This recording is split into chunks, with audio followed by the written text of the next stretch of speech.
The fan is spinning at slower RPMs, but it's moving a heck of a lot of air because it's vintage.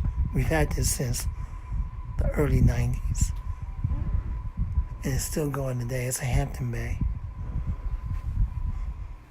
It's a 4-bladed Hampton Bay. The blades are brown.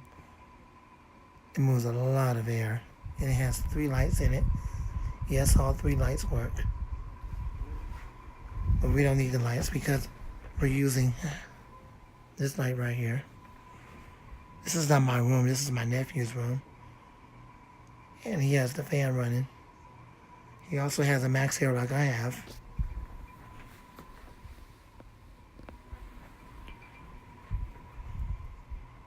Airflow feels so good and decent. That's what vintage would do for you. Vintage lasts forever. Thanks for watching. More videos to come soon. Rate, comment, and subscribe if you like the videos. Don't leave rude comments at all.